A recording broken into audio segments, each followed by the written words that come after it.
Friends, ಇವತ್ತು ನಾವು ತುಂಬಾ ಗರಿಗರಿಯಾದ ರುಚಿಯಾದ ರೌಂಡ್ ಬಜ್ಜಿ ಇಲ್ಲ ಪಕೋಡ ಯಾವ ರೀತಿ ಮಾಡೋದಂತ ತೋರಿಸ್ಕೊಡ್ತಾ ಇದ್ದೀನಿ. ತುಂಬಾ ಡಿಫ್ರೆಂಟ್ ಆಗಿರುವ ವಿಧಾನ, ಸಖತ್ತಾಗಿರುತ್ತೆ. ಇದು ಟೀ ಟೈಮ್ಗೆ ಹೇಳಿ ಮಾಡಿಸಿದ್ದಂತಲೇ ಹೇಳ್ಬೋದು. ಇದನ್ನು ಮಾಡಲಿಕ್ಕೆ ನೋಡ್ರಿ, ನಾವು ಸೋಡಾನ ಯೂಸ್ ಮಾಡ್ತಾ ಇಲ್ಲ. ಅಸಲು ಸೋಡಾ ಇಲ್ಲದೇ ಮಾಡುವಂಥ ಈ ರೆಸಿಪಿ ಸಖತ್ತಾಗಿರುತ್ತೆ, ಹಾಗೆ ಆರೋಗ್ಯ ಕೂಡ. ಇವಾಗ ಓಪನ್ ಮಾಡಿ ಕೂಡ ನಾನು ನಿಮಗೆ ತೋರಿಸ್ತೀನಿ ನೋಡ್ರಿ. ತುಂಬ ಅಂದರೆ ತುಂಬ ಕ್ರಿಸ್ಪಿಯಾಗಿರುತ್ತೆ. ಇದನ್ನು ಟೀ ಟೈಮ್ ಸ್ನ್ಯಾಕ್ಸಿಗಾಗಿ ಯೂಸ್ ಮಾಡ್ಕೋಬೋದು, ಬ್ರೇಕ್ಫಾಸ್ಟಿನ ಜೊತೆಗೆ ತಿನ್ಬೋದು, ಲಂಚು ಡಿನ್ನರ್ ಆಗಿ ಸೈಡ್ ಡಿಶ್ ಆಗಿ ಯೂಸ್ ಮಾಡ್ಕೋಬೋದು. ಎಲ್ಲದಕ್ಕೂ ಎಕ್ಸಲೆಂಟ್ ಆಗಿರುತ್ತೆ ಬಂಧುಗಳೇ. ನೋಡಿರಿ, ಇವಾಗ ಓಪನ್ ಮಾಡಿ ತೋರಿಸ್ತಾ ಇದ್ದೀನಿ ನಾನು ಯಾವ ರೀತಿ ಇದೆ ಅಂತ. ಸೂಪರ್ ನೋಡಿರಿ, ಪೀಸ್ ಆಗ್ತಾಯಿದೆ, ಸಖತ್ತಾಗಿದೆ. ಮಾಡೋ ವಿಧಾನ ಕೂಡ ತುಂಬಾ ಡಿಫ್ರೆಂಟ್ ಆಗಿದೆ. ಸ್ಕಿಪ್ ಮಾಡಿದೆ ಪೂರ್ತಿ ವಿಡಿಯೋನ ನೋಡಿರಿ, ಎಲ್ಲರಿಗೂ ಇಷ್ಟ ಆಗುತ್ತೆ ಬಂಧುಗಳೇ. ಈ ಬಜ್ಜಿ ಪಕೋಡ ಅಂದರೆ ಯಾರಿಗೆಲ್ಲ ಇಷ್ಟ, ಚಿಕ್ಕ ಮಕ್ಕಳಿಂದ ಹಿಡ್ಕೊಂಡು ದೊಡ್ಡವ್ರವ್ರಿಗೂ ಎಲ್ಲರಿಗೂ ಇಷ್ಟನೇ. ಬನ್ನಿ, ಹಾಗಾದರೆ ಈ ರೆಸಿಪಿಯನ್ನು ಯಾವ ರೀತಿ ಮಾಡೋದು, ಹೇಗೆ ಮಾಡೋದು ಅಂತ ನೋಡೋಣ ಬನ್ನಿ. ಗೋವಿಂದ ಸವಿರುಚಿ GVR ಆಲ್ರೌಂಡ್ ಚಾನಲ್ಗೆ ನಿಮಗೆಲ್ಲ ಸ್ವಾಗತ. ಸಬ್ಸ್ಕ್ರೈಬ್ ಮಾಡಿಕೊಡ್ರಿ ನನ್ನ ಚಾನಲ್ನ. ಹೊಸ ವಿಡಿಯೋಗಳಿಗಾಗಿ ಬೆಲ್ಲೈಕನ್ನ ಪ್ರೆಸ್ ಮಾಡಿ. ಇಷ್ಟ ಆದರೆ ಬಂದು ಸರ್ಕಲ್ಗೆ ಶೇರ್ ಮಾಡಿ, ಒಂದು ಲೈಕ್ ಕೊಡೋದನ್ನು ಮರಿಬೇಡಿ. ಬನ್ನಿ, ಹಾಗಾದರೆ ತಡ ಮಾಡ್ದೇ ಈ ಸೂಪರ್ ಆಗಿರುವಂಥ ಎಕ್ಸಲೆಂಟ್ ಟೇಸ್ಟ್ ಇರುವಂಥ ರೆಸಿಪಿಯನ್ನು ಏನೇನೆಲ್ಲ ಸಾಮಗ್ರಿ ಬೇಕು, ಹೇಗೆ ಮಾಡಬೇಕು ಅನ್ನೋದನ್ನು ಪಿನ್ ಟು ಪಿನ್ ಸವಿಸ್ತಾರವಾದ ಮಾಹಿತಿಯೊಂದಿಗೆ ತೋರಿಸ್ಕೊಡ್ತಾ ಇದ್ದೀನಿ. ಬರ್ರಿ ಶುರು ಮಾಡೋಣ, ರೆಸಿಪಿಗೆ ಹೋಗೋಣ ಬರ್ರಿ. ಇದನ್ನು ಮಾಡೋಕೆ ನೋಡ್ರಿ, ಒಂದು ಪಾಲಕ ಫ್ರೆಶ್ ಇರುವಂಥದ್ದು ಎಳೆದಿರುವಂಥದ್ದು ತೊಗೊಳ್ರಿ, ಬಲ್ತದ್ದು ತೊಗೋಬೇಡ್ರಿ. ಹಾಗೆ ಒಂದು 4 ರಿಂದ 5 ಕಡ್ಡಿಯಷ್ಟು ಕೊತ್ತಂಬರಿ ಸೊಪ್ಪು, ಸ್ವಲ್ಪ ಎಳೆ ಕಡ್ಡಿಯನ್ನು ತೊಗೊಂಡು ದಪ್ಪ ಕಡ್ಡಿಯನ್ನು ಬಿಸಾಕ್ಬಿಡ್ರಿ. ಇಷ್ಟು ನಾನೇ ನೋಡ್ರಿ, ಸ್ವಲ್ಪ ಎಳೆ ಕಡ್ಡಿಯನ್ನು ನಾನು ತೊಗೋತಾ ಇದ್ದೀನಿ. ಕೊತ್ತಂಬರಿ ಸೊಪ್ಪು ನೀವು ಎಷ್ಟು ಹಾಕಿದ್ರೂ ನಡಿತೈತ್ರಿ. ಇದನ್ನ ಇವಾಗ ಒಂದು ಪುಟ್ಟಿ ಒಳಗೆ ಹಾಕ್ಕೊಂಡಿನಿ ರೀ. ಹಂಗೆ ಇದು ಪಾಲಕ್ ನೋಡ್ರಿ, ಇದನ್ನು ಪಾಲಕನು ಬಿಚ್ಚುನ್ರಿ. ಒಂದು ಸೂಡು ತೊಗೊಂಡಿನ್ರಿ ನಾ. ಇದನ್ನು ಬಿಚ್ಚುನ್ರಿ. ಇದನ್ನು ಒಳಗೆಲ್ಲ ಚೆಕ್ ಮಾಡ್ಕೋಬೇಕ್ರಿ. ಒಂದೊಂದು ಸಲ ಇದ್ರೊಳಗೆ ಕ್ರಿಮಿ ಕೀಟ ಜೇರಿ ಅವೆಲ್ಲ ಇರ್ತಾವ್ರಿ. ಹಾಗಾಗಿ ನಾವು ಸೂಡ ಕಟ್ ಮಾಡಬಾರ್ದ್ರಿ. ಬಿಚ್ಚಿ ನೀಟಾಗಿ ಓಪನ್ ಮಾಡಿ ನೋಡ್ಕೊಂಡು ನಾವು ಕಟ್ ಮಾಡ್ಕೋಬೇಕ್ರಿ. ಅದೆಲ್ಲ ನಾವು ವೇಸ್ಟ್ ಹಾಕಕ್ಕೆ ಒಂದು ಡಸ್ಟ್ಬಿನ್ ಇಟ್ಕೊಂಡ್ಬಿಡ್ಬೇಕ್ರಿ. ಅಡುಗೆ ಮನ್ಯಾಗ ಒಂದು ಪುಟ್ಟಿ ಇಟ್ಕೊಂಡ್ಬಿಡ್ಬೇಕ್ರಿ. ಇಲ್ಲಿ ನೋಡ್ರಿ, ಅದ್ರೊಳಗೆ ನೋಡ್ರಿ, ಅದು ಎಲೆ ಅಂತದು, ಸಿಪ್ಪಿ ಅಂತದು, ಎಲೆ ಕೊಳತದ್ದು ಇಂಥವೆಲ್ಲ ಇರ್ತಾವ್ರಿ ಅದ್ರೊಳಗೆ. ಅವನ್ನೆಲ್ಲ ಮೊದಲು ಆರಿಸಿ ತೆಗೆದು ಬಿಡ್ಬೇಕ್ರಿ. ಅವನ್ನ ತೆಗೆದು ಈಗ ನೋಡ್ರಿ, ನಾನಿಷ್ಟು ಇದು ಭಾಳ ಆಗತ್ತೆ. ನಾನೊಂದು ಇಬ್ಬರಿಗೆ ಮಾತ್ರ ಮಾಡಾಕತ್ತೀನಿ ರೀ. ಈಗ ಅದಕ್ಕೋಸ್ಕರ ಅರ್ಧ ಸೂಡು ತೊಗೊಳಕತ್ತೀನಿ ರೀ ನಾನು. ಇದು ಒಂದು ಸೂಡು 4 ಮಂದಿಗೆ ಆಗತ್ತೆ ರೀ ಅದು. ಈಗ ನೋಡಿರಿ, ಇದನ್ನು ಎಳೆಯದಿರ್ತೈತೆ ರೀ, ಆದಷ್ಟು ನೀವು ಎಳೆದ ತೊಗೋರಿ. ಒಂದು ಸ್ವಲ್ಪ ಕೆಳಗಿನ ಹಿಂದಿನ ಭಾಗ ಸ್ವಲ್ಪ ತೆಗೆದು ಮುಂದಿಂದೆಲ್ಲ ತೊಗೊಳಕತ್ತೀನಿ ನೋಡ್ರಿ. ನಾನು ಹಿಂದಿನ ಭಾಗ 1 ಇಂಚಿನಷ್ಟು ನಾ ಕಟ್ ಮಾಡಿ ತೆಗೆದೀನಿ ರೀ. ಅದನ್ನು ಡಸ್ಟ್ಬಿನ್ನಿಗೆ ಬಿಸಾಕ್ರಿ. ಈಗ ಇದನ್ನು ಕೂಡ ನಾವು ಅದೇ ಪುಟ್ಟಿಗೆ ಹಾಕ್ಕೊಂಡು ಕೊತ್ತಂಬರಿ ಹಾಕ್ಕೊಂಡಿವಲ್ರಿ, ಅದಕ್ಕೆ ಹಾಕ್ಕೊಂಡು ನೀಟಾಗಿ ನೀರು ಹಾಕಿ ಚಲೋ ಹೊತ್ನ್ಯಾಂಗ ತೊಳಿಯುನ್ರಿ ಅದನ್ನು. ಈಗ ಅದನ್ನು ನೋಡಿರಿ, ನಮ್ಮ ಬಂಡಿ ಮೇಲೆ ಹಾಕ್ಕೊಂಡಿವಲ್ರಿ ನಾವಿಲ್ಲೇ, ಅದಕ್ಕೆ ಮಣ್ಣು ಹತ್ತಿರ್ತೈತ್ರಿ. ಅದಕ್ಕೆ ನೀಟಾಗಿ ಕ್ಲೀನಾಗಿ ಒರೆಸ್ಕೋರಿ. ಮತ್ತು ಚಾಕುನೂ ಒರೆಸ್ಕೋರಿ. ಚಾಕು ಕೂಡ ಮಣ್ಣು ಹತ್ತಿರ್ತೈತ್ರಿ. ಈಗ ಆ ಪುಟ್ಟಿ ಒಳಗೆ ನೀರು ಹಾಕಿ ನೀಟಾಗಿ ತೊಳ್ಕೊಂಡಿನಿ ರೀ ನಾನು. ಒಂದು 2 ಸಲ ತೊಳ್ಕೊರಿ ಚಲೋ ಹೊತ್ನ್ಯಾಂಗ. ಮಣ್ಣು ಭಾಳ ಇತ್ತಂದ್ರೆ, ಇದು ನಮ್ದೇನು ಮಣ್ಣೇನು ಭಾಳ ಇಲ್ಲರಿ, ಕ್ಲೀನ್ ಐತ್ರಿ. ಹಾಗಾಗಿ ನಾವು ಒಂದೇ ಸಲ ತೊಳ್ಕೊಳಕತ್ತೀನಿ ರೀ. ಎತ್ತಿ ನೋಡಿದ್ದೀನಿ ರೀ, ಅದಕ್ಕೋಸ್ಕರ ಮಣ್ಣು ಭಾಳ ಇತ್ತಂದ್ರೆ 2-3 ಸಲ ತೊಳಿತೀನಿ ರೀ ನಾನು. ಇದೇನು ಮಣ್ಣು ಇಲ್ಲರಿ, ನೀಟ್ ಐತಿ, ಕ್ಲೀನ್ ಐತ್ರಿ. ನೋಡ್ರಿ, ನಮ್ಮ ನೀಟ್ ಅದ ನೋಡ್ರಿ. ನೀಟ್ ಇತ್ತಂದ್ರೆ ಒಂದೇ ಸಲ ತೊಳಿರಿ, ಏನು 2 ಸಲ ತೊಳಿಯೋ ಅವಶ್ಯಕತೆ ಏನಿಲ್ಲರಿ. ಇದು ನೀರು ಇದ್ರೂ ನಡಿತೈತ್ರಿ. ಇದೇನು ಬಟ್ಟೆ ಮೇಲೆ ಹಾಕಿ ಡ್ರೈ ಮಾಡಬೇಕು ಅನ್ನೋ ಅವಶ್ಯಕತೆ ಏನಿಲ್ಲರಿ. ಸಾಣಿಗೆಗೆ ಹಾಕಬೇಕು, ನೀರು ಇಳಿಬೇಕು ಅನ್ನೋದು ಏನಿಲ್ಲರಿ. ನೀವು ಬುಟ್ಟಿ ಒಳಗಿಂದ ತೊಳಿರಿ, ಡೈರೆಕ್ಟಾಗಿ ನಿಮ್ಮ ಆ ಕಟರಿನ ಪ್ಲೇಟಿಗೆ ಹಾಕ್ರಿ, ಕಟ್ ಮಾಡಿರಿ. ಈಗ ಆದಷ್ಟು ಚಿಕ್ಕದಾಗೆ ಕಟ್ ಮಾಡ್ಕೊರಿ. ಎಷ್ಟು ಸಾಧ್ಯ ಆಗುತ್ತಾ ಅಷ್ಟು ಚಿಕ್ಕದಾಗೆ ಕಟ್ ಮಾಡ್ಕೊರಿ. ಈ ಎಳೆದು ಇರೋದ್ರಿಂದ ಈಸಿಯಾಗಿ ಕಟ್ ಆಗತ್ತೆ ರೀ. ನೀವು ಬಲ್ತದ್ದು ತೊಗೊಳಕ್ಕೆ ಹೋಗ್ಬೇಡ್ರಿ. ಬಲ್ತದ್ದು ತೊಗೊಂಡ್ರೆ ಚಲೋ ಆಗಂಗಿಲ್ಲ ರೀ. ಪಕೋಡ ಆಗಲಿ ಬಜ್ಜಿ ಆಗಲಿ ಯಾವುದೇ ಆಗಲಿ ಚಲೋ ಆಗೋದಿಲ್ಲ ರೀ. ಹಾಗಾಗಿ ಇದನ್ನು ತೊಗೊರಿ. ಫ್ರೆಶ್ದು ಇರ್ಬೇಕು ರೀ. ನಾವು ಇವತ್ತು ಮಾಡ್ತೀವಿ ಅಂತಂದ್ರೆ ಇವತ್ತು ತೊಗೊಂಬಂದು ಮಾಡಿರಿ. ಫ್ರಿಜ್ನಾಗಿಟ್ಟು ಮಾಡೋಕ್ಕೆ ಹೋಗ್ಬೇಡ್ರಿ. ಇದು ನಾವು ಬೆಳಗ್ಗೆ ಮಾಡಿದ್ವಿ ಅಂದ್ರೆ ನೋಡ್ರಿ, ಇಡೀ ದಿನ ನಾವು ತಿನ್ಬೋದ್ರಿ. ಉಳಿದ್ರೆ ಮರ್ದಿವ್ಸ್ಗೂ ತಿನ್ಬೋದ್ರಿ. ಅಷ್ಟು ರುಚಿಯಾಗಿರ್ತೈತೆ ರೀ. ಏನೂ ಹಾಳಾಗಂಗಿಲ್ಲ ರೀ. ನೀವು ಮರ್ದಿವ್ಸ ಇಟ್ಟರು ಕೂಡ ಏನೂ ಹಾಳಾಗಂಗಿಲ್ಲ, ಸಖತ್ತಾಗಿರ್ತೈತೆ ರೀ. ಟೀ ಟೈಮ್ಗಂತರ ಇದು ಹೇಳಿ ಮಾಡಿಸಿದ್ದು ನೋಡ್ರಿ. ಈಗ ನೋಡ್ರಿ, ಇಷ್ಟು ಸಣ್ಣಗೆ ಕಟ್ ಮಾಡ್ಕೊಂಡಿನಿ ರೀ ನಾನು. ಇದನ್ನೀಗ ಕರಿಬೇವು ನೋಡ್ರಿ, ಕರಿಬೇವು ಕೂಡ ನೋಡ್ರಿ ಫ್ರೆಶ್ ಇರುವಂಥದ್ದು ಎಳೆದ ತೊಗೊಂಡಿನಿ ರೀ ನಾನು. ಒಂದು 3 ಕಡ್ಡಿ ತೊಗೊಂಡೇನ್ರಿ ನಾನು. ನಿಮಗೆ ಎಷ್ಟು ಬೇಕು ಅಷ್ಟು ತೊಗೋರಿ. ಈ ಕರಿಬೇವು ಜಾಸ್ತಿ ಹಾಕಿದ್ರೆ ಏನು ತೊಂದರೆ ಏನಿಲ್ಲ ರೀ. ಕರಿಬೇವು ಜಾಸ್ತಿ ತಿಂದಷ್ಟು ನಮ್ಮ ಕಣ್ಣಿಗೆ ಭಾಳ ಒಳ್ಳೇದು ರೀ. ಕಣ್ಣಿನ ನರಗಳಿಗೆ ಶಕ್ತಿ ಬರ್ತೈತೆ ರೀ. ನಾವು ಕರಿಬೇವು ಜಾಸ್ತಿ ತಿಂದಾಗ ಕಣ್ಣಿನ ದೃಷ್ಟಿ ಹೆಚ್ಚಾಗತ್ತೆ ರೀ. ಈಗ ನಾನು ಸ್ವಲ್ಪ ಪ್ರಮಾಣದಲ್ಲಿ ಮಾಡಕತ್ತೀನಲ್ರಿ, ಹಾಗಾಗಿ ನಾನು ಸ್ವಲ್ಪ ತೊಗೊಂಡಿನಿ ರೀ. ಈಗ ನೋಡಿ ಮೆಣ್ಸಿನ್ಕಾಯಿ ರೀ ಒಂದೇ ತೊಗೊಳಕತ್ತೀನಿ ರೀ ನಾನು. ನಿಮಗೆ ಖಾರಕ್ಕೆ ಎಷ್ಟು ಬೇಕಷ್ಟು ನೀವು ಯೂಸ್ ಮಾಡ್ಕೋಬೋದು ರೀ. ನಾನು ಇದನ್ನು ಮಸಾಲ ಚುರುಮುರಿ ಜೊತೆಗೆ ಮಾಡಾಕತ್ತೀನಿ ರೀ. ಅದಕ್ಕೋಸ್ಕರ ನಾನು ಮೆಣ್ಸಿನ್ಕಾಯಿ ಕಮ್ಮಿ ಹಾಕಾಕತ್ತೀನಿ ರೀ ನಾನು. ಯಾಕಂದ್ರೆ ಅವು ಸ್ಪೈಸಿ ಇರ್ತಾವೆ ರೀ. ಚುರುಮುರಿ ಭಾಳ ರುಚಿ ಇರ್ತಾವೆ ರೀ ಅವು. ಆಲ್ರೆಡಿ ಆ ಚುರುಮುರಿ ರೆಸಿಪಿಯನ್ನು ನಾನು ಶೇರ್ ಮಾಡೀನಿ ರೀ. ಅದು ನೋಡಿಲ್ಲ ಅಂದ್ರೆ ನೀವು ನೋಡ್ಕೊಂಡು ಬರ್ರಿ. ಇದ್ರ ಜೊತೆಗೆ ಸಖತ್ ಕಾಂಬಿನೇಷನ್ ಇರ್ತೈತೆ ರೀ ಅದು. ಈಗೆಲ್ಲ ಇದನ್ನು ನಾನು ಪುಟ್ಟಿಗೆ ಹಾಕ್ಕೊಂಡಿನಿ ರೀ. ಇದಕ್ಕೆ ನೋಡಿರಿ, ಒಂದು ಮೀಡಿಯಮ್ ಗಾತ್ರದ ಈರುಳ್ಳಿಯನ್ನು ನಾನು ತುಂಬಿನ ಹತ್ರದ ಇದು ಗಟ್ಟಿ ಭಾಗ ಇರ್ತೈತೆ ರೀ, ಅದನ್ನು ತೆಗಿಬೇಕು ರೀ. ಅದನ್ನು ತಗಲಿಂದ ನಮ್ಗೆ ಏನಾಗ್ತಾವೆ ರೀ, ಪೀಸ್ ಬಿಡಿ ಆಗಂಗಿಲ್ಲ ರೀ, ಕುಲ್ಲ ಆಗಂಗಿಲ್ಲ ರೀ. ಅದಕ್ಕೆ ನಾವು ಸೆಂಟ್ರ್ನಿಂದೆಲ್ಲ ಗಟ್ಟಿಗಿರೋ ಭಾಗನ ತೆಗೆದು ಬಿಡ್ಬೇಕು ರೀ. ತೆಗೆದು ಇದು ನೋಡಿರಿ, ಭಾಳ ಸಣ್ಣ ಏನು ಬೇಕಾಗಿಲ್ಲ ರೀ. ಇದು ನೋಡಿರಿ, ನಾನು ಸೆಂಟ್ರ್ನ್ಯಾಗ ಮಾಡ್ಕೊಂಡಿನಿ ರೀ. ಇದ್ರಾಗ 2 ಭಾಗ ಮಾಡ್ಕೊಂಡ್ಬಿಟ್ಟಿನಿ ರೀ. ಈಗ ನೋಡಿರಿ, ನೀಟಾಗಿ ಇದನ್ನು ಕಟ್ ಮಾಡ್ಕೊರಿ. 2 ಭಾಗ ಒಂದು ಅಂದ್ರೆ ಇದು ಮೀಡಿಯಮ್ದು ಐತ್ರಿ ಈರುಳ್ಳಿ. ಇಷ್ಟ ನಾನು ಮಾಡ್ಕೊಳಕತ್ತೀನಿ ನೋಡಿರಿ. ನಡುಮಧ್ಯೆ ಸೀಳ್ಕೊಂಡಿನಿ ರೀ. 2 ಭಾಗ ಮಾಡಿದೀನಿ ರೀ. ಇದ್ರೊಳಗೆ 2 ಭಾಗ ಮಾಡಿದೀನಿ ರೀ. ಟೋಟಲಾಗಿ 4 ಭಾಗ ಮಾಡಿದೀನಿ. ಕಟ್ ಮಾಡಿದೀನಿ ರೀ ನಾ. ಈಗ ಇದನ್ನು ಹಂಗೆ ಮಾಡೋಣ್ರಿ.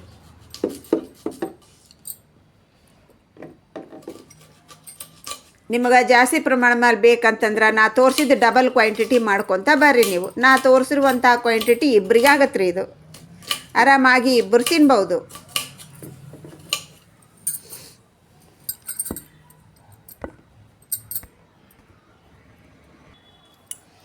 ಈಗ ಇದನ್ನು ಕೂಡ ಅದೇ ಪುಟ್ಟಿಯೊಳಗೆ ಹಾಕೊಳಕತ್ತೀನಿ ನೋಡ್ರಿ ನಾನು. ಈಗೇನು ಸೊಪ್ಪು ಕಟ್ ಮಾಡ್ಕೊಂಡಿವಲ್ರಿ, ಅದೇ ಪುಟ್ಟ್ಯಾಗ ಹಾಕ್ಕೊಂಡಿನಿ ರೀ. ಈಗ ಇದಕ್ಕೆ ಮತ್ತೊಂದಿಷ್ಟು ಐಟಮನ್ನು ಸೇರಿಸ್ಬೇಕ್ರೆ ನಾವು. ಇವಾಗ ಏನೇನು ಬೇಕಂತ ಸೇರ್ಸೋಣ ಬರ್ರಿ. ಒಂದಿಷ್ಟು ಜೀರಿಗೆ ಹಾಕೊಳಕತ್ತೀನಿ ರೀ. 1 ಚಮಚದಷ್ಟು ಹಾಕೋರಿ. ಈಗ ಒಂದಿಷ್ಟು ಅಜ್ವಾನ ರೀ. ನಾ ಕೈಯಿಂದ ತಿಕ್ಕಿ ಹಾಕೊಳಕತ್ತಿಲ್ಲ ರೀ. ಯಾಕಂತಂದ್ರೆ ಮುಂದೆ ಹೇಳ್ತೀನಿ ರೀ ನಾ ಯಾಕೆ ಕೈಯಿಂದ ತಿಕ್ಕಿ ಹಾಕ್ಕೊಂಡಿಲ್ಲ ಅಂತೇಳಿ. ಹಂಗೆ ರುಚಿಗೆ ಅನುಸಾರ 1 ಸ್ಪೂನಷ್ಟು ನೈಸ್ ಉಪ್ಪು, 1/4 ಸ್ಪೂನಷ್ಟು ಅರಿಶಿನ ಪುಡಿ, 1 ಸ್ಪೂನಷ್ಟು ರೆಡ್ಡಿ ಚಿಲ್ಲಿ, ಸ್ವಲ್ಪ ಚಿಲ್ಲಿ ಫ್ಲೇಕ್ಸ್ ಆಪ್ಷನಲ್ ಬಂದಳೆ. ಚಿಲ್ಲಿ ಫ್ಲೇಕ್ಸ್ ಹಾಕೋದ್ರಿಂದ ಟೇಸ್ಟ್ ಚೆನ್ನಾಗಿರ್ತೈತ್ರ.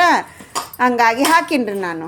ನಿಮಗೇನ್ರ ಬ್ಯಾಡ್ ಅಂತಂದ್ರೆ ಸ್ಕಿಪ್ ಮಾಡ್ಬೋದು. ನಾವು ಒಂದೇ ಮೆಣ್ಸಿನ್ಕಾಯಿ ಹಾಕ್ಕೊಂಡಿನ್ರಿ, ಹಾಗಾಗಿ ನಾ ಹಾಕ್ಕೊಂಡಿನ್ರಿ. ನೀವೇನು ಜಾಸ್ತಿ ಹಸಿಮೆಣ್ಸಿನ್ಕಾಯಿ ಹಾಕ್ಕೊಂಡ್ರೆ ಈ ಒಣ ಖಾರ ಪುಡಿ ಆಗಲಿ ಚಿಲ್ಲಿ ಫ್ಲೇಕ್ಸ್ ಆಗಲಿ ಸ್ಕಿಪ್ ಮಾಡ್ಬೋದು. ಏನು ತೊಂದರೆ ಏನಿಲ್ಲ ರೀ. ಈಗ ನೀಟಾಗಿ ಮೊದಲಿಗೆ ಹಂಗೆ ಕಲಸ್ಕೊಳ್ರಿ. ಇದನ್ನು ಏನೂ ಹಾಕಬೇಡ್ರಿ. ಎಲ್ಲ ನಮ್ಮ ಮಸಾಲೆ ಎಲ್ಲ ನಮ್ಮ ಸೊಪ್ಪಿನೊಳಗೆ ನೀಟಾಗಿ ಸೇರಲಿ ರೀ. ಇದು ನೋಡಿರಿ, ಜೋಳದ ಹಿಟ್ಟು 1 ಕಪ್ಪಿನಕ್ಕಿಂತ ಸ್ವಲ್ಪ ಕಮ್ಮಿ ಜೋಳದ ಹಿಟ್ಟು ಹಾಕ್ಕೊಂಡು ನೀಟಾಗಿ ಮಿಕ್ಸ್ ಮಾಡ್ಕೊಳ್ಳೋಣ್ರಿ. ಇದಕ್ಕೆ ಏನೂ ಹಾಕಕ್ಕೆ ಹೋಗ್ಬೇಡ್ರಿ. ಈಗ ಬರೀ ಇದಿಷ್ಟ ಹಾಕ್ಕೊಂಡು ಮಿಕ್ಸ್ ಮಾಡಿರಿ. ನೀರು ಗೀರು ಏನೂ ಹಾಕಬೇಡ್ರಿ. ಹಂಗೆ ಮಿಕ್ಸ್ ಮಾಡ್ಕೊರಿ. ಮತ್ತು ನೀವು ನಾದ್ಯಂಗೂ ಮಾಡಬೇಡ್ರಿ. ಹಿಂಗೆ ಹಗರಗನ ಕಲಿಸ್ಕೊರಿ. ನಾ ಹೆಂಗೆ ಕಲಿಸ್ಕೊಳಕತ್ತೀನಿ ರೀ ಹಂಗೆ ಕಲಿಸ್ಕೊರಿ. ನೀವು ನಾದಕ್ಕೆ ಹೋಗ್ಬೇಡ್ರಿ. ಅದನ್ನು ಉಂಡಿನೂ ಕಟ್ಟಕ್ಕೆ ಹೋಗ್ಬೇಡ್ರಿ, ನಾದಕ್ಕೂ ಹೋಗ್ಬೇಡ್ರಿ. ಆರಾಮಾಗಿ ಕಲಿಸ್ಕೊರಿ. ಹಿಂಗೆ ನಾವು ಚುರುಮುರಿ ಹೆಂಗೆ ಕಲಿಸ್ತೀವಿ ರೀ ಹಂಗೆ ಕಲಸ್ರಿ. ಈಗ ನೋಡಿರಿ, ಕಲಿಸ್ಕೊಂಡು ಆಯ್ತು ರೀ ನಂದು. ಈಗ ಚಲೋತ್ನಂಗೆಲ್ಲ ಮಿಕ್ಸ್ ಆಯ್ತು ಹೌದಿಲ್ಲ ರೀ. ಈಗ ಇದನ್ನು ಒಂದು 10 ನಿಮಿಷ ಮುಚ್ಚಿಟ್ಬಿಡೋಣ್ರಿ. ಅಜ್ವಾನ ಯಾಕೆ ನಾ ತಿಕ್ಕಿ ಹಾಕ್ಕೊಂಡಿಲ್ಲ ಅಂದರೆ, ಈಗ ನಾವು ಆಲ್ರೆಡಿ ಮುಚ್ಚಿಡ್ತೀವಲ್ಲ ರೀ, ಅದ್ರ ನೆಂದು ಬಿಡ್ತೈತೆ ರೀ, ಅದ್ರ ಅಂಶ ಎಲ್ಲ ಬಿಟ್ಟು ಬಿಡ್ತೈತೆ ರೀ. ಅದಕ್ಕೆ ನಾ ಅಜ್ವಾನನ ತಿಕ್ಕಿ ಹಾಕ್ಕೊಂಡಿಲ್ಲ ರೀ. ಈಗ ಒಂದು 10 ನಿಮಿಷ ಆದ್ರೆ ಈಗ ನೋಡಿರಿ, ನಮ್ಮದು ಮೆತ್ತಗಾಗೈತೆ ನೋಡಿರಿ. ಈಗ ಆಗೈತೆ ಹೌದಿಲ್ಲ ರೀ, ಮೆತ್ತಗೆ ಈಗ ಹೌದಿಲ್ಲ ರೀ. ಇಲ್ಲಿ ನೋಡಿರಿ, ಈಗ ಬೇಕಂದ್ರೆ ನಾವು ಹಿಂಗೆ ಇದರಿಂದ ನಾವು ಗುಂಡಾಗ ಮಾಡಿ ರಸಪಲ್ಯ ಮಾಡ್ಕೋಬಹುದು ರೀ. ಅದನ್ನು ಚೆನ್ನಾಗಿರ್ತೈತೆ ರೀ. ಅದು ಬೇಕು ಅಂತಂದ್ರೆ ನೀವು ಕಮೆಂಟ್ ಸೆಕ್ಷನಲ್ಲಿ ಕಮೆಂಟ್ ಮಾಡಿರಿ. ನಾನು ಅದನ್ನು ಕೂಡ ನಿಮಗೆ ಮಾಡಿ ತೋರಿಸ್ತೀನಿ ರೀ. ಈಗ ಇದಕ್ಕೆ ನೋಡಿರಿ, 1 ಕಪ್ಪಿನಷ್ಟು ಕಡಲೆ ಹಿಟ್ಟು ಹಾಕ್ಕೊಂಡಿರಿ. 1 ಕಪ್ಪಿನಕ್ಕಿಂತ ಸ್ವಲ್ಪ ಕಮ್ಮಿ ಜೋಳದ ಹಿಟ್ಟು ರೀ. 1 ಕಪ್ಪ ಕಡಲೆ ಹಿಟ್ಟು ಹಾಕ್ಕೊಂಡಿನಿ ರೀ. ಈಗ ಸ್ವಲ್ಪನ ನೀರು ಹಾಕಿದನ್ನು ಕಲಿಸ್ಕೊಳ್ಳೋಣ್ರಿ. ಮೊದಲ ಹಂಗೆ ಕಲಿಸ್ಕೊಳ್ಳೋಣ್ರಿ. ನೀರು ಹಾಕ್ಬೇಡ್ರಿ ಫಸ್ಟಿಗೆ. ಇದು ಜಾಸ್ತಿ ನೀರು ಹಿಡಂಗಿಲ್ಲ ರೀ, ಹಾಗಾಗಿ ನೋಡ್ಕೊಂಡು ಹಾಕ್ಕೊಡ್ರಿ. ಜಾಸ್ತಿ ನೀರು ಆತಂದ್ರೆ ಮಾಡೋಕೆ ಬರೋದಿಲ್ಲ ರೀ ಇದು. ಅದಕ್ಕೋಸ್ಕರನ ಸ್ವಲ್ಪ ಹಾಕ್ಕೊತ ಬರ್ರಿ. ನೀವು ಮೊದಲಿಗೆ ಹಂಗೆ ಕಲಿಸ್ಕೊರಿ. ಚಲೋ ಹೊತ್ನಂಗೆ ಎಲ್ಲನೂ ಮಿಕ್ಸ್ ಮಾಡ್ಕೊರಿ. ನಾವು ಹಾಕಿದ್ವಂತ ಎಲ್ಲ ಹಿಟ್ಟು ಮಸಾಲೆ ಸಾಮಗ್ರಿ ಎಲ್ಲ ಚಲೋ ಹೊತ್ನಾಗ ಮಿಕ್ಸ್ ಆಗಲ್ಲ ರೀ. ಈಗ ನೋಡಿರಿ, ನಾನು 1 ಚಮಚದಷ್ಟು ಹಾಕ್ಕೊಳಕತ್ತೀನಿ ರೀ. ಮಿಕ್ಸ್ ಮಾಡ್ಕೊಳ್ಳೋಣ್ರಿ. ಈ ಟೋಟಲಾಗಿ ನಾ ಹಾಕ್ಕೊಂಡಿರೋದು ಇದ್ರಾಗ 3 ಚಮಚದಷ್ಟು ನೀರು ರೀ. ಆದ್ರೆ ಅದನ್ನು ಕೂಡ ನಾವು ಒಂದೇ ಸಲ ಹಾಕ್ಕೊಂಡಿಲ್ಲ. ಯಾಕಂತಂದ್ರೆ ಹೇಳೋಕ್ಕಾಗೋದಿಲ್ಲ ರೀ. ಒಂದೊಂದು ಕಡಲೆ ಹಿಟ್ಟು ಜಾಸ್ತಿ ನೀರು ಕುಡಿತಾವೆ ರೀ, ಒಂದೊಂದು ಕಡಲೆ ಹಿಟ್ಟು ಜಾಸ್ತಿ ನೀರು ಕುಡಿಯಂಗಿಲ್ಲ ರೀ. ಈ ಆಲ್ರೆಡಿ ನಮ್ಮ ಜೋಳದ ಹಿಟ್ಟು ಅಂತಾರೆ, ಅದು ಇದ್ರೊಳಗೆ ಸೊಪ್ಪಿನೊಳಗೆ ಮೆತ್ತಗಾಗೈತೆ ರೀ. ಹಾಗಾಗಿ ಅದನ್ನು ಜಾಸ್ತಿ ನೀರು ಕುಡಿಯಂಗಿಲ್ಲ ರೀ. ಈಗ ನೋಡಿರಿ ಮತ್ತೊಂದು ಅರ್ಧ ಚಮಚದಷ್ಟು ಹಾಕ್ಕೊಂಡಿನಿ ರೀ ನಾನು ಸ್ವಲ್ಪನ ಹಾಕ್ಕೊಂಡು ಮಿಕ್ಸ್ ಮಾಡ್ಕೋತೀನಿ ರೀ. ಅಂದ್ರೆ ನಮಗೆ ಕ್ವಾಂಟಿಟಿ ಕರೆಕ್ಟ್ ಗೊತ್ತಾಕತ್ತೆ ರೀ. ನೀರು ಆಯಿತು ಅಂದ್ರೆ ಮತ್ತೆ ಹಿಟ್ಟು ಕಲಿಸ್ಬೇಕ್ರೆ ಈಗ ನಾವು ಮಾಡ್ಕೊಂಡಿರುವಂಥ ಕ್ವಾಂಟಿಟಿಗೆ ಕರೆಕ್ಟ್ ಆಗ್ತೈತೆ ರೀ. ಇದು ನಾವು ಜಾಸ್ತಿ ಮತ್ತು ನೀರು ಹಾಕಿದ್ವಿ ಅಂತಂದ್ರೆ ಜಾಸ್ತಿ ಹಿಟ್ಟು ಹಿಡಿತಂದ್ರೆ ಮತ್ತು ಅದಕ್ಕೆ ಸೊಪ್ಪು ಹಾಕ್ಬೇಕು ರೀ, ಈರುಳ್ಳಿ ಹಾಕ್ಬೇಕು ರೀ, ಎಲ್ಲ ಮಸಾಲೆ ಹಾಕ್ಬೇಕು ರೀ. ಅದಕ್ಕೋಸ್ಕರನ ಅದು ಗೋಜೆಲ್ಲ ಬ್ಯಾಡ್ ಅಂದ್ಕೊಂಡು ಮೊದಲಿಗೆ ನಾವು ಸ್ವಲ್ಪ ನೀರು ಹಾಕ್ಕೊಂಡು ಕಲಿಸ್ಕೊಂಡು ನೀಟಾಗಿ ಮಿಕ್ಸ್ ಮಾಡ್ಕೊಂಡ್ರೆ ಭಾಳ ಒಳ್ಳೇದು ಹೌದಿಲ್ಲ ರೀ. ಅದಕ್ಕೆ ನಾ ಹಂಗೆ ಕಲಿಸ್ಕೊಳಕತ್ತೀನಿ ನೋಡಿರಿ. ಈಗ ಮತ್ತೊಂದು ಚಮಚ ನೀರು ಹಾಕಿದ್ದೀನಿ ರೀ ನಾನು. ಈಗ ಇದು ಪರ್ಫೆಕ್ಟ್ ಆಗತ್ತೆ ರೀ. ಈಗ ಯಾಕಂತಂದ್ರೆ ನಮಗೀಗ ಮತ್ತು ನಾವು ಒಂದು ಸ್ವಲ್ಪ ಗೋಟ್ ಹೊಡ್ದಂಗೆ ಮಾಡ್ತೀವಲ್ಲ ರೀ, ನೀರಾಗತ್ತೆ ರೀ. ಅದು ಟೋಟಲ್ ಆಗಿ 3 ಚಮಚದಷ್ಟು ನೀರು ಹೋಗೈತೆ ನೋಡಿರಿ ನನ್ನ ಹಿಟ್ಟಿಗಿದು. 2 ಕಪ್ ಹಿಟ್ಟಿಗೆ 3 ಚಮಚದಷ್ಟು ನೀರು ಹೋಗೈತೆ ರೀ. 2 ಕಪ್ಪಿನಕ್ಕಿಂತ ಸ್ವಲ್ಪ ಕಮ್ಮಿ ರೀ. ಜೋಳದ ಹಿಟ್ಟು ಸ್ವಲ್ಪ ಕಮ್ಮಿ ಹಾಕಿನ್ರೆ ಕಡಲೆ ಹಿಟ್ಟು 1 ಕಪ್ ಹಾಕಿನ್ರಿ. ಅದು ಸಣ್ಣ ಸಣ್ಣ ಕಪ್ ರೀ ನಾ ಹಾಕಿದ್ದೆ, ದೊಡ್ಡ ಕಪ್ ಅಲ್ರಿ. ಮತ್ತು ದೊಡ್ಡ ಕಪ್ಪಿನಿಂದ ಮಾಡಿದ್ರೆ ಅಂದ್ರೆ 4 ಮಂದಿಗೆ ಹಾಕತ್ರಿ ಅದು. ಈಗ ಚಲೋತ್ನ್ಯಾಂಗೆ ಒಂದು 2 ನಿಮಿಷ ಹಿಂಗೆ ಗೋಟ್ ಹೊಡ್ಕೊರಿ ಅದನ್ನು. ಈ ಎಣ್ಣೆ ಹಂದ ಹಾಕ್ತೀವಿ ರೀ. ಇದು ಸೋಡಾ ಹಾಕ್ಬೇಡ್ರೆ ಇದಕ್ಕೆ, ನಾವು ಸೋಡಾ ಹಾಕಂಗಿಲ್ಲ ರೀ. ಇದಕ್ಕೆ ಸೋಡಾ ಇರಲಾರ್ದನ ಆರೋಗ್ಯಕರವಾಗಿರುವಂಥ ನಮ್ಮ ಇದು ಸ್ನ್ಯಾಕ್ಸ್ ರೀ ಇದು. ಈಗ ನೋಡಿರಿ ಒಂದು ಸಲ ಚೆಕ್ ಮಾಡ್ಕೊರಿ.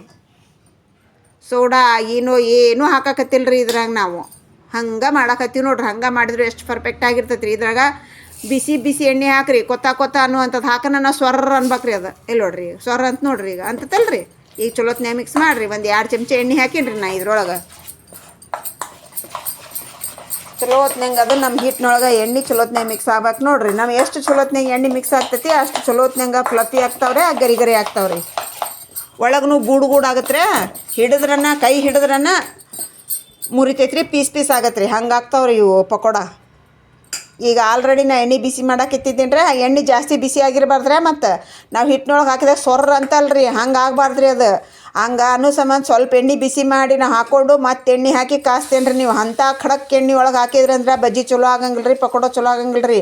ಮೀಡಿಯಮ್ ಕಾದಿರ್ಬೇಕು ರೀ. ಹಿಟ್ಟಿನಾಗ ಹಾಕ್ಬೇಕಾದ್ರೆ ಮಾತ್ರ ಖಡಕ್ ಆಗಿರ್ಬೇಕು ರೀ ಎಣ್ಣೆ. ನಾವು ಬಜ್ಜಿ ಹಾಕ್ಬೇಕಾದ್ರೆ ಲೈಟ್ ಕಾದಿರ್ಬೇಕು ರೀ. ಹಂಗೆ ಲೈಟ್ ಬಿಸಿ ಒಳಗೆ ನಾವು ಹಾಕಿ ಇದನ್ನು ಫ್ರೈ ಮಾಡ್ಕೋಬೇಕ್ರಿ. ಅಂದ್ರೆ ಪರ್ಫೆಕ್ಟ್ ಆಗ್ತಾವ್ರಿ ನಮ್ಮ ಪಕೋಡ ಆಗಲಿ ಬಜ್ಜಿ ಆಗಲಿ. ಈಗ ನೋಡಿರಿ ಸ್ಪೂನಿನಿಂದ ನಾವು ಸ್ವಲ್ಪನ ಈ ಗುಂಡು ಬಜ್ಜಿ ಮಾಡೋದು ನೋಡಿರಿ. ಹಿಂಗೆ ಗುಂಡಕ್ಕೆ ಆಗ್ಬೇಕಂತಂದ್ರೆ ಹಿಂಗೆ ಹಾಕೊಡ್ರಿ. ಹಿಂಗೆ ಒಂದು ಸಲ 2 ಸಲ ಹಿಂಗೆ ಎತ್ತಿ ಹಾಕ್ಕೊಂಡ್ಬಿಡ್ರಿ. ಗುಂಡಕ್ಕೆ ಹಾಕ್ತಾವ್ರಿ ಅವು.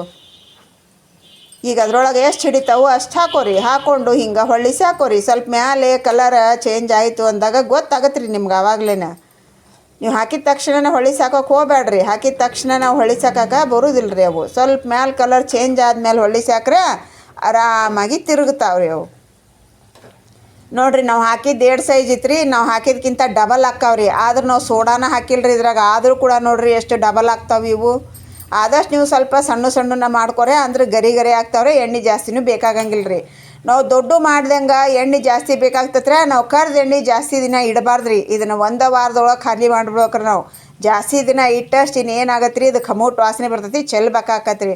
ಅದಕ್ಕೆ ನಾವು ಯಾವುದೇ ಕರಿಬೇಕಂದ್ರೂ ಕೂಡ ಸ್ವಲ್ಪ ಕಮ್ಮಿ ಎಣ್ಣೆ ಹಾಕ್ಕೊಂಡು ಅದಕ್ಕೆ ಎಷ್ಟು ಬೇಕು ಅಷ್ಟೇ ಎಣ್ಣೆ ಹಾಕ್ಕೊಂಡು ಕರೀರಿ ನೀವು. ಜಾಸ್ತಿ ದಿನ ನಾವು ಇಟ್ಟು ಯೂಸ್ ಮಾಡೋದ್ರಿಂದ ಭಾಳ ನಮಗೆ ಅನಾರೋಗ್ಯ ಚಾಲು ಆಗ್ತಾವ್ರಿ ಕರ್ದು ಎಣ್ಣೆ ಜಾಸ್ತಿ ತಿನ್ನೋದ್ರಿಂದ. ಅದಕ್ಕೆ ನಾವು ಕಮ್ಮಿ ಎಣ್ಣೆ ಹಾಕ್ಕೊಂಡು ಸ್ವಲ್ಪ ಸಣ್ಣ ಮಾಡ್ಕೊಂಡ್ವಿ ಅಂದ್ರೆ ಭಾಳ ಬೆನಿಫಿಟ್ ಐತ್ರಿ. ನಮ್ಮ ಕಮ್ಮಿ ಎಣ್ಣೆ ಇತ್ತಂದ್ರೆ ಒಂದು 3 ದಿವಸ 4 ದಿವಸದೊಳಗೆ ಎಣ್ಣೆ ಖಾಲಿ ಆಗಿಬಿಡ್ತೈತೆ ರೀ. ಅವಾಗ ಏನು ರಿಸ್ಕ್ ಇರೋದಿಲ್ಲ ರೀ. ಈಗ ನೋಡಿರಿ ಇದನ್ನು ಲೋ ಟು ಮೀಡಿಯಮ್ ಫ್ಲೇಮ್ ಒಳಗೆ 2 ಕಡೆ ನಾವು ಹೊಂಬಣ್ಣ ಬರುವಂಗೆ ಚಲೋ ಹೊತ್ನಂಗೆ ಗರಿ ಆಗುವಂಗೆ ಫ್ರೈ ಮಾಡ್ಕೋಬೇಕ್ರಿ ಇದನ್ನು.